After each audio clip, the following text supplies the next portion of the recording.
Waheeda, welcome back to మన channel చిన్నమ్మ చేతి వంటలు. ఈరోజు మీ అందరికీ ఒక మంచి ఫ్రై ఐటమ్ అండి. మరి ఫ్రై ఐటమ్ అంటే మనం పప్పు, సాంబార్, రసం చేసుకుంటున్నప్పుడు సైడ్ డిష్గా చేసుకుంటే ఎంతో టేస్ట్గా ఉండే ఒక ఫ్రై అండి. అదేనండి గోరు చిక్కుడికాయ కొబ్బరి కారం. ఈ గోరు చిక్కుళ్ళు చాలా రకాలుగా చేస్తారు. మరి ఈరోజు మీ అందరికీ టేస్టీగా నేను ఎలా చేస్తానో, నా స్టైల్ ఏంటో మీకు చూపిద్దామని వచ్చేసాను. మరి దానికి కావాల్సినవి ఏంటి, దాన్ని ఎలా తయారు చేసుకోవాలో ఈరోజు వీడియోలో చూసేద్దామా. ముందుగా చిక్కుడుకాయల్ని ఇలా చిన్న చిన్న పీసెస్ లాగా కట్ చేసుకొని ఒక గిన్నెలో వేసి కొంచెం వాటర్ వేసి వీటిని ఉడికించుకోవాలి. కొంచెం ఉప్పు, వాటర్ వేసి వీటిని ఉడకబెట్టుకున్నాము. ఇలా ఒక బౌల్ తీసుకొని ఆ బౌల్లో ఈ చిక్కుడుకాయలు వేసేసి వీటిల్లో కొంచెం వాటర్, కొంచెం సాల్ట్ వేసి పొయ్యి మీద పెట్టేద్దాం. ముందు ఇవి ఉడుకుతూ ఉంటాయి, తర్వాత ఏం చేయాలో చూద్దాము. సరే కదా, ఇలా ఒక హాఫ్ గ్లాస్ వాటర్ వేసేసుకొని కొంచెం ఉప్పు వేసి పొయ్యి మీద పెట్టేసుకుందాము. ఇవి ఉడికేలోపు మనం నెక్స్ట్ ప్రాసెస్ ఏంటో చూసేద్దాము. ఈలోపు ఇవి ఉడుకుతూ ఉంటాయి. ఈ చిక్కుడుకాయలు ఉడికేలోపు మనం 1/2 కిలో చిక్కుడుకాయలకి కొబ్బరిని ఎంత వేసుకోవాలి, ఎలా పేస్ట్ పట్టుకోవాలో ఇప్పుడు చూద్దాము. కొబ్బరి ఒక హాఫ్ చెక్క, పచ్చి కొబ్బరి తీసుకోండి. పచ్చి కొబ్బరి అయితేనే టేస్ట్ ఉంటుంది. మీ దగ్గర పచ్చి కొబ్బరి లేకపోతే ఎండి కొబ్బరి అయినా సరే వాడుకోవచ్చు. నేను ఒక హాఫ్ చెక్క పచ్చి కొబ్బరిని యాడ్ చేస్తున్నాను. అలాగే ఒక 7-8 వెల్లుల్లి రెబ్బలు వేసేసుకోండి, మంచి స్మెల్ వస్తుంది. పచ్చి కారం 1 టేబుల్ స్పూన్ వేస్తున్నాను. ఉప్పు మనం ఆల్రెడీ చిక్కుడుకాయలు ఉడికించుకునేటప్పుడు కొంచెం వేసాం కదా, ఇందులో ఒక 1/2 స్పూన్ వేయండి చాలు.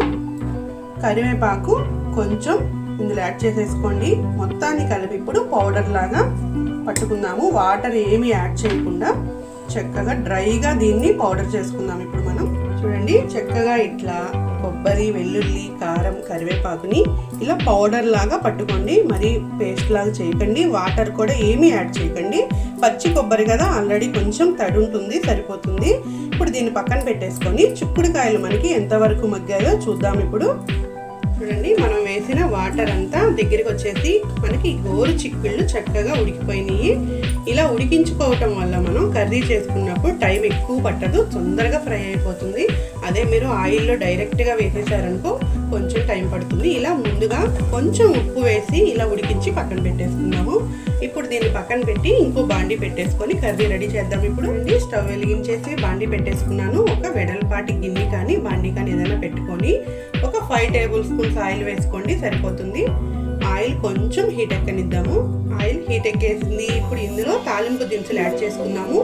పచ్చి శనగపప్పు, మినపప్పు, ఆవాలు, జీలకర్ర, వీటిని ఇప్పుడు ముందు ఇందులో వేసేసుకున్నాము. అలాగే కొన్ని ఎండుమిర్చి, కొంచెం కరివేపాకు, ఈ మొత్తాన్ని కొంచెం ఫ్రై అవనిద్దాము. తాలింపు ఫ్రై అయిపోయింది కదా, ఇప్పుడు ఒక ఉల్లిపాయని ఇలా చిన్న చిన్న పీసెస్ కట్ చేసుకొని వేసుకోండి, సరిపోతుంది.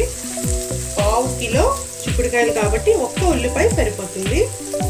ఈ మొత్తాన్ని కూడా కొంచెం సేపు ఫ్రై అవనిద్దాము. ఆనియన్ కూడా హాఫ్ ఫ్రై అయిపోయింది. ఇప్పుడు ఇందులో మనం ఉడకబెట్టి పెట్టుకున్న చిక్కుడుకాయలను కూడా యాడ్ చేసేసుకుందాము. ఆల్రెడీ ఉడికించుకున్నాం కాబట్టి ఎక్కువసేపు కూడా పట్టదు. దానిలో వాటర్ అంతా ఇంకిపోయింది కదా, చక్కగా అలా డ్రైగా ఇందులో వేసేసుకోండి.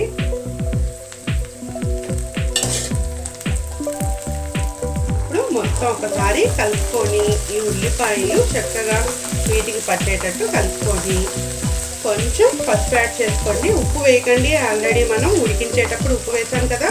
అలాగే కొబ్బరి పేస్ట్ పట్టేటప్పుడు కూడా సాల్ట్ వేసే పట్టాము. ఇంకా ఉప్పు ఏమి యాడ్ చేసుకోకుండా పసుపు వేయండి, ఒక 1/2 టేబుల్ స్పూన్ పసుపు. దీన్ని కూడా కలిపి ఆయిల్లో ఒక 2 సెకండ్స్ ఫ్రై చేసుకోండి చాలు, ఎక్కువసేపు వద్దు. మరీ గోడు చిక్కుళ్ళు మార్చేసినట్టు ఫ్రై చేసుకుంటే కర్రీ టేస్ట్ ఉండదు. కొంచెం ఇలా తెల్లగా ఉంటేనే కర్రీ బాగుంటుందండి. దీన్ని ఇంకొక 2 నిమిషాలు ఫ్రై అవనిద్దాము. కొబ్బరిని కూడా ఇందులో యాడ్ చేసేద్దాము. మనం ఆల్రెడీ ఇందులో కారం అన్నీ వేసాం కదా, ఇంకా వేరే కారం ఏమీ యాడ్ చేయక్కర్లేదు. మొత్తాన్ని ఒకసారి కలిపేసుకుందాం.